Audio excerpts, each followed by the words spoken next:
नमस्कार। आकाशवाणी जयपुर अजमेर से प्रस्तुत है प्रादेशिक समाचार।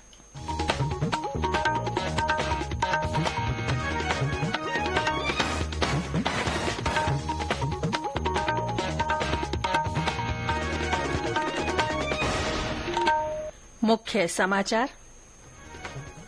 अंतर्राष्ट्रीय मुद्रा कोष ने चालू वित्त वर्ष के लिए भारत की आर्थिक वृद्धि दर बढ़कर 6.3% होने का अनुमान व्यक्त किया। प्रदेश में आगामी विधानसभा चुनाव को देखते हुए आदर्श आचार संहिता की अनुपालना के लिए प्रशासन अलर्ट मोड पर। केंद्रीय मंत्री परषोत्तम रूपाला ने कृषि वैज्ञानिकों से जलवायु परिवर्तन की चुनौतियों पर अधिक ध्यान देने को कहा। और आईसीसी विश्व कप क्रिकेट में आज भारत का मुकाबला अफगानिस्तान से।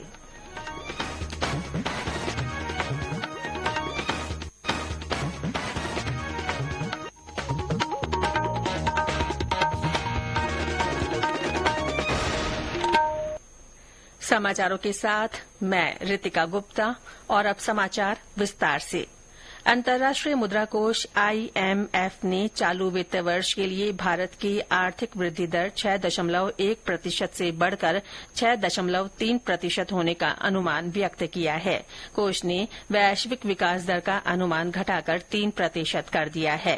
प्रधानमंत्री नरेंद्र मोदी ने आईएमएफ के इस अनुमान पर कहा है कि लोगों की ताकत और कौशल से संचालित भारत की आर्थिक संभावनाएं उज्जवल है और ये वैश्विक नवाचार का केंद्र है।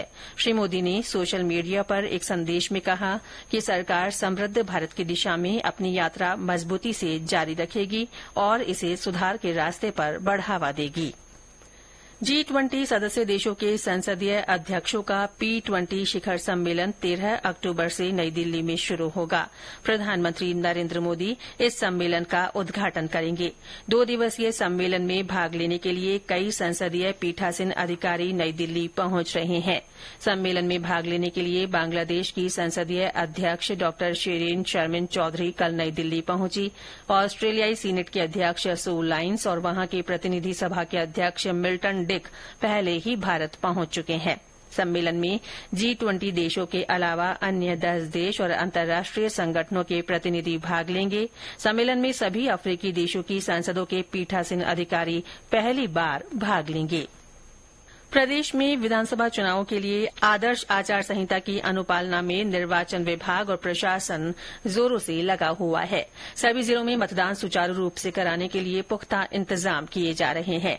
सवाईमाधोपुर और गंगापुर सिटी जिलों में निष्पक्ष और पारदर्शी चुनाव कराने के लिए पुलिस और प्रशासन सहित अन्य विभाग भी तत्परता से काम कर रहे हैं। दोनों जिलों में सघन तलाशी अभियान के लिए करीब 1400 पुलिसकर्मी तैनात किए गए हैं। उधर सुरक्षा के मद्देनजर दौसा में पिछले चुनाव की तुलना में अर्धसैनिक बलों की 12 अधिक कंपनियां तैनात की जाएंगी। पुलिस अधीक्षक वंदिता राणा ने बताया कि हर बूथ पर सुरक्षा के पुख्ता इंतजाम रहेंगे और वहां हथियारबंद जवान तैनात रहेंगे। उन्होंने जानकारी दी कि मतदान के दौरान कानून व्यवस्था बिगाड़ने वालों के खिलाफ सख्त कार्रवाई की जाएगी। बीकानेर में पुलिस अधीक्षक तेजस्विनी गौतम ने कल श्रीकोलायत में हथियारबंद जवानों की टुकड़ी के साथ फ्लैग मार्च किया। उन्होंने कहा कि चुनाव में अनैतिक आचरण करने वालों पर कड़ी कार्रवाई की जाएगी। उन्होंने लोगों से बिना किसी दबाव और भय के अपने मत का प्रयोग करने की अपील की। वहीं बीकानेर जिला निर्वाचन अधिकारी भगवती प्रसाद कलाल ने लाइसेंसशुदा हथियारों को अगले 3 दिन में संबंधित थाना अधिकारियों को जमा करवाने के निर्देश दिए हैं। जिला स्तरीय स्क्रीनिंग कमेटी की बैठक में ये निर्णय लिया गया। उन्होंने कहा कि लाइसेंस धारक को हथियार जमा कराने के संबंध में आपत्ति होने पर वे अपनी परिवेदना संबंधित थानाधिकारी को प्रस्तुत कर सकते हैं। चुनाव की तैयारी के तहत कल डूंगर कॉलेज में सेक्टर अधिकारियों के 2 बैचों का प्रशिक्षण संपन्न हुआ। प्रशिक्षण के दौरान सेक्टर अधिकारियों को संबोधित करते हुए जिला निर्वाचन अधिकारी ने कहा कि अधिकारी ट्रेनिंग के दौरान प्रशिक्षण की गंभीरता को समझें, अपने दायित्वों को पहचानें और उनके अनुसार काम करते हुए लोकतंत्र की इस प्रक्रिया को मजबूत बनाने में भागीदारी निभाएं। बांसवाड़ा में चुनाव को देखते हुए जगह जगह छापेमारी की जा रही है। कल अर्थुना थाना क्षेत्र में पुलिस और आबकारी विभाग के संयुक्त दल की ओर से 102 बोतल हथगढ़ अवैध शराब बरामद की गई। 1,500 लीटर वॉश मौके पर नष्ट की गई। उधर भरतपुर में शांतिपूर्ण, निष्पक्ष और सुव्यवस्थित ढंग से चुनाव संपन्न कराने के लिए जिला मजिस्ट्रेट ने धारा 144 लगा दी है। ब्यौरा हमारे भरतपुर संवाददाता से। जिले में जुलूस और सभा करने से पहले अब अनुमति लेनी होगी। जिला मजिस्ट्रेट लोक बंधु ने बताया कि चुनाव संपन्न होने तक की अवधि में कोई भी व्यक्ति व्यक्तिगत या सामूहिक रूप से अपने साथ सार्वजनिक स्थल पर किसी भी प्रकार के हथियार नहीं ले जा सकेगा और न ही उनका प्रदर्शन कर सकेगा। उन्होंने बताया कि लाइसेंसी हथियारों को भी जमा कराने का कार्य शुरू कर दिया गया है। निर्वाचन अधिकारी के अनुसार सार्वजनिक एवं राजकीय संपत्तियों पर नारा लेखन या चित्र व होर्डिंग्स लगाने पर पाबंदी लगा दी गई है। वहीं चुनावों को प्रभावित करने की आशंका को देखते हुए पुलिस ने 3,362 लोगों को पाबंद किया है। भरतपुर जिले की हरियाणा और यूपी की सीमा पर 10 स्थायी चेक पोस्ट तथा 17 अस्थायी चेक पोस्ट लगाई गई हैं। सभी चेक पोस्टों पर सीसीटीवी कैमरे लगाए गए हैं। उधर परिवहन विभाग द्वारा निर्वाचन विभाग को 265 वाहन उपलब्ध करा दिए गए हैं। शिव कुमार वशिष्ठ, आकाशवाणी समाचार, भरतपुर। ये समाचार आकाशवाणी जयपुर अजमेर से प्रसारित किए जा रहे हैं। केंद्रीय मत्स्य पालन, पशुपालन और दुग्ध उद्योग मंत्री परषोत्तम रूपाला ने कृषि वैज्ञानिकों और अनुसंधानकर्ताओं से कहा है कि वे जलवायु परिवर्तन से संबंधित चुनौतियों पर अधिक ध्यान दें, क्योंकि इसका कृषि पर बहुत अधिक प्रभाव पड़ता है। वे कल कोच्चि में 16वीं कृषि विज्ञान कांग्रेस में बोल रहे थे। उन्होंने कहा कि कृषि वैज्ञानिकों ने देश को खाद्यान्न आयातकर्ता से निर्यातकर्ता में बदलने में महत्वपूर्ण भूमिका निभाई है। श्री रूपाला ने प्रदूषण, विशेषकर प्लास्टिक प्रदूषण पर चिंता व्यक्त की। उन्होंने कहा कि इससे तटवर्ती अर्थव्यवस्था और भौगोलिक पर्यावरण को बहुत नुकसान पहुंच रहा है। उन्होंने वैज्ञानिकों से कहा कि वे जलाशयों के प्रदूषित होने की समस्या पर भी ध्यान दें।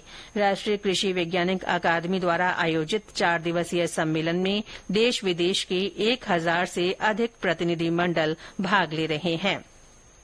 अलवर के मालाखेड़ा पुलिस थाना क्षेत्र में तेज गति से जा रही एक कार ने मोटरसाइकिल को टक्कर मार दी। इससे मोटरसाइकिल पर सवार 2 लोगों की मौत हो गई। हादसे के बाद स्थानीय निवासियों ने कार का पीछा किया। कार चालक द्वारा गाड़ी को तेज भगाने से कार असंतुलित होकर पलट गई। हादसे में कार चालक की भी मृत्यु हो गई। आईसीसी विश्व कप क्रिकेट में आज नई दिल्ली के अरुण जेटली स्टेडियम में भारत का मुकाबला अफगानिस्तान से होगा। ये मैच दोपहर 2 बजे से शुरू होगा। इससे पहले कल विश्व कप के लीग मैच में धर्मशाला में पिछले विजेता इंग्लैंड ने बांग्लादेश को 137 रन से हरा दिया। 365 रन के लक्ष्य का पीछा करते हुए बांग्लादेश की टीम 48 ओवर और 2 गेंदों में 227 रन पर सिमट गई। वहीं हैदराबाद में एक अन्य मैच में पाकिस्तान ने श्रीलंका को 6 विकेट से हरा दिया। भरतपुर में कल रात मौसम में बदलाव के बाद रुक रुक कर बरसात हुई। बरसात होने से वहां तापमान में गिरावट आई। ये बरसात किसानों के लिए फायदेमंद मानी जा रही है। किसानों ने रबी की बुवाई की तैयारी शुरू कर दी है। इस बीच मौसम विभाग ने कहा है कि राज्य के पश्चिमी भागों में 15 अक्टूबर को एक नया पश्चिमी विक्षोभ सक्रिय होने की संभावना है। पश्चिमी राजस्थान के सीमावर्ती क्षेत्रों और बीकानेर, श्रीगंगानगर तथा हनुमानगढ़ के कुछ भागों में कहीं कहीं हल्की बारिश हो सकती है। जोधपुर में सीमा सुरक्षा बल की 45वीं इंटर फ्रंटियर वॉलीबॉल क्लस्टर प्रतियोगिता 2023 का कल शुभारंभ हुआ। ये प्रतियोगिता 14 अक्टूबर तक चलेगी। इसमें बीएसएफ की 11 फ्रंटियर की वॉलीबॉल, बास्केटबॉल, हैंडबॉल खेलों और योगा की 44 टीमें भाग ले रही हैं। और अंत में मुख्य समाचार एक बार फिर। अंतर्राष्ट्रीय मुद्रा कोष ने चालू वित्त वर्ष के लिए भारत की आर्थिक वृद्धि दर बढ़कर 6.3% होने का अनुमान व्यक्त किया है। प्रदेश में आगामी विधानसभा चुनाव को देखते हुए आदर्श आचार संहिता की अनुपालना के लिए प्रशासन अलर्ट मोड पर है। केंद्रीय मंत्री परषोत्तम रूपाला ने कृषि वैज्ञानिकों से जलवायु परिवर्तन की चुनौतियों पर अधिक ध्यान देने को कहा है।